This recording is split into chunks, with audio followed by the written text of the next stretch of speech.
ಬೇಗನೆ ಬರಲಿರುವ ಕ್ರಿಸ್ತೇಸುವಿನ ನಾಮಕ್ಕೆ ಮಹಿಮೆ ಉಂಟಾಗಲಿ.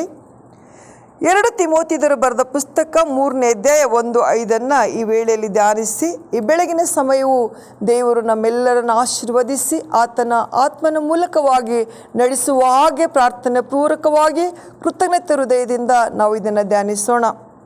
ಕಡೆ ದಿವಸಗಳಲ್ಲಿ ಕಠಿಣ ಕಾಲಗಳು ಬರುವುವೆಂಬುದನ್ನು ತಿಳಿದುಕೋ.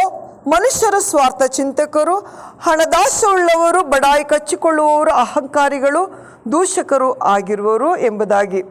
ಪ್ರಿಯರೇ, ಈ ದಿನದಲ್ಲಿ ಅಂತ್ಯಕಾಲದ ಸೂಚನೆಗಳ ಕುರಿತು ಅಪೊಸ್ತಲನಾದ ಪೌಲನು ಬರೆಯುವಾಗ ಅಲ್ಲಿ ನಾವು ಓದ್ತೇವೆ, ಸುಮಾರು 22 ಗುಂಪಿನ ಜನರನ್ನು ಕುರಿತು ಆತನು ಹೇಳುತ್ತಾನೆ. ಪ್ರಿಯರೇ, ಈ ದಿನಗಳಲ್ಲಿ ಕರ್ತನು ತನ್ನ ಜನರನ್ನು ತನ್ನ ಮಹಿಮೆಯಾದ ಬರೋಣಕ್ಕಾಗಿ ಸಿದ್ಧಪಡಿಸುವ ದಿನಗಳಾಗಿದೆ. ಪ್ರಿಯರೇ, ಹಿಂಗಾರನ್ನು ಸುರಿಸುವನು. ಅದೇ ವೇಳೆಯಲ್ಲಿ ಸೈತಾನನು ಸ್ವಾರ್ಥ ಚಿಂತಕರನ್ನು, ಹಣದಾಸೆಯುಳ್ಳವರನ್ನು, ಬಡಾಯಿ ಕಚ್ಚಿಕೊಳ್ಳುವವರನ್ನು, ಅಹಂಕಾರಿಗಳನ್ನು, ದೂಷಕರನ್ನು ಆತನು ಎಬ್ಬಿಸುತ್ತಿರುವನು. ಪ್ರಿಯರೇ, ಇಸ್ರಾಯೇಲೆಲ್ಲ ಆ ಕಾನನು ಸ್ವಾರ್ಥ ಚಿಂತಕನಾಗಿದ್ದನು. ತನಗೆಂದು ಆಸೆಯಿಂದ ಸೀನಾರ್ ದೇಶದ ನಿಲುವಂಗಿಯನ್ನು, 200 ರೂಪಾಯಿ ತೂಕದ ಬೆಳ್ಳಿಯನ್ನು, 50 ರೂಪಾಯಿ ತೂಕದ ಬಂಗಾರದ ಗಟ್ಟಿಯನ್ನು ತೆಗೆದು ತನ್ನ ಗುಡಾರದಲ್ಲಿ ಆತನು ಬಚ್ಚಿಟ್ಟಿರೋದನ್ನು ನೋಡುತ್ತೇವೆ. ಪ್ರಿಯರೇ, ಕರ್ತನಿಂದ ತಡೆ ಮಾಡಿಸಲ್ಪಟ್ಟಿದ್ದ ಹಾಗೂ ಶಾಪಕ್ಕೆ ಗುರಿಯಾದ ವಸ್ತುಗಳೆಂದು ಅವನು ತಿಳಿದಿದ್ದರೂ ತನ್ನ ಸ್ವಾರ್ಥದಿಂದ ಅವುಗಳನ್ನು ತೆಗೆದುಕೊಂಡು ಇಸ್ರಾಯೇಲರೆಲ್ಲರೂ ಶಾಪಕ್ಕೆ ಗುರಿಯಾಗುವಂತೆ ಮಾಡಿದನು. ಪ್ರಿಯರೇ, ಅವನೊಬ್ಬನು ಮಾಡಿದ ತಪ್ಪಿನಿಂದಾಗಿ ಇಸ್ರಾಯೇಲರು ಯುದ್ಧದಲ್ಲಿ ಸೋಲನ್ನು ಕಾಣಬೇಕಾಯಿತು. ಮಾತ್ರವಲ್ಲ, ಅವನ ತಪ್ಪು ಬಹಿರಂಗವಾದಾಗ ಅವನು, ಅವನ ಕುಟುಂಬದವರು, ದನ ಕುರಿ ಎಲ್ಲವೂ ಕೊಲ್ಲಲ್ಪಟ್ಟರು.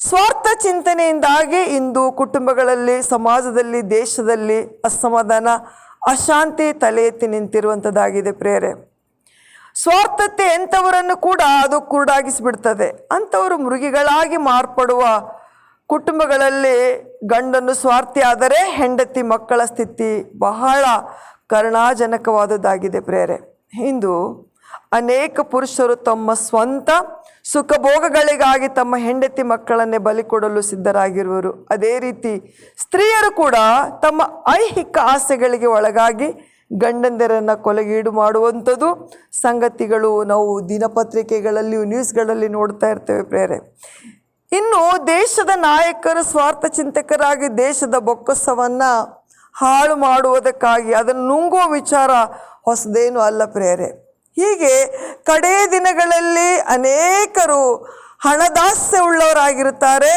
ಹಣದ ಆಸೆ ಮನುಷ್ಯರಲ್ಲಿ ಹೆಚ್ಚುತ್ತಾ ಬರುತ್ತದೆ ಎಂಬುದಾಗಿ ಸತ್ಯವೇದದಲ್ಲಿ ಬರೆಯಲ್ಪಟ್ಟಿದೆ.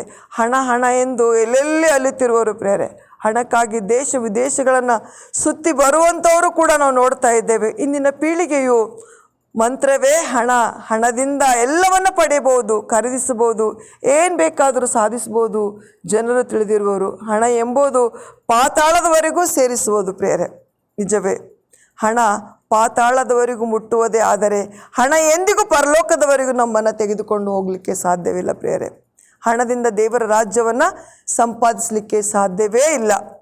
ದೇವ ವರಗಳನ್ನು ಪಡೆಯಲಾಗದು. ಇಂದು ಅನೇಕ ಕ್ರೈಸ್ತರು ಹಣದಾಸೆಯಿಂದ ಕರ್ತನ ದಿನವನ್ನು ಕಡೆಗಣಿಸಿ ಅದನ್ನು ಸಂಪಾದಿಸಲು ಆಲಯಕ್ಕೆ ಬರುವುದಿಲ್ಲ.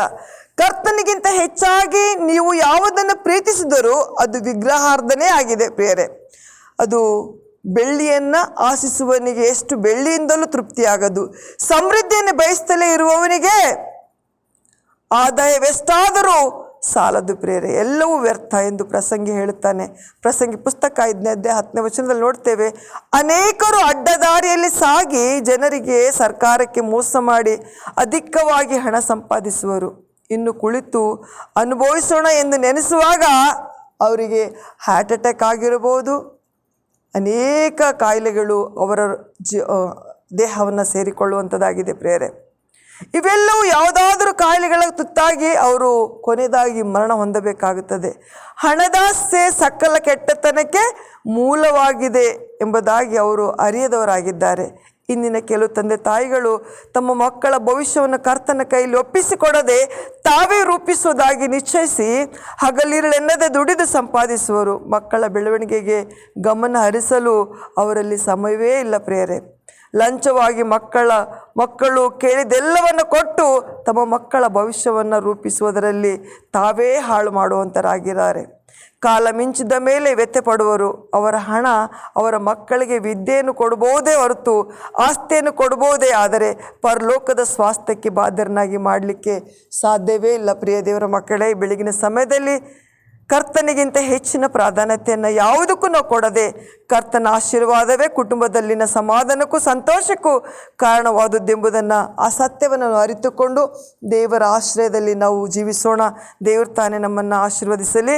ಫಿಲಿಪ್ಪಿ ಬರೆದ ಪತ್ರಿಕೆ 4:11-12 ಪೌಲನಿಗೆ ಬರಿತಾನೆ, ನಾನಂತೂ ಇದ್ದ ಸ್ಥಿತಿಯಲ್ಲಿಯೇ ಸಂತುಷ್ಟನಾಗಿದ್ದೇನೆ, ಬಡವನಾಗಿರಲು ಬಲ್ಲೆನು, ಸಮೃದ್ಧಿ ಉಳ್ಳವನಾಗಿರಲು ಬಲ್ಲೆನು ಎಂಬುದಾಗಿ. ಆದುದರಿಂದ ದೇವರ ಹಸ್ತಗಳಲ್ಲಿ ನಮ್ಮನ್ನು ಒಪ್ಪಿಸಿಕೊಟ್ಟು ಹಣದ ಆಸೆಯು ಬಡಾಯಿ ಕಚ್ಚಿಕೊಳ್ಳುವಂಥದ್ದು, ಈ ಕೊನೆಯ ಕಾಲದಲ್ಲಿರುವಂಥ ಈ ಎಲ್ಲ ಕೆಟ್ಟ ಕಾರಣಗಳು, ಕೆಟ್ಟ ವಿಚಾರಗಳನ್ನು ಬಿಟ್ಟು ದೇವರ ಕಡೆಗೆ ತಿರುಗಿಕೊಂಡು ದೇವರು ಕೊಡುವಂಥ ಆಶೀರ್ವಾದಕ್ಕೆ ನಾವು ಪಾತ್ರರಾಗೋಣ. ದೇವರು ತಾನೇ ನಿಮ್ಮನ್ನು, ನಿಮ್ಮ ಕುಟುಂಬವನ್ನು, ನಿಮ್ಮ ಮಕ್ಕಳನ್ನು ಆಶೀರ್ವದಿಸಲಿ. ದೇವರಿಗೆ ಯೋಗ್ಯವಾದಂಥ ಆರಾಧನೆಯನ್ನು ಮಾಡುವ ಹಾಗೆ ದೇವರು ತಾನೇ ನಿಮ್ಮೆಲ್ಲರಿಗೂ ಅವಕಾಶವನ್ನು, ಸಮಯವನ್ನು ಒದಗಿಸಿಕೊಳ್ಳಿ ಎಂಬುದಾಗಿ ಹಾರೈಸಿ ಪ್ರಾರ್ಥಿಸುತ್ತೇನೆ. ಆಮೇನ್. Praise the lord.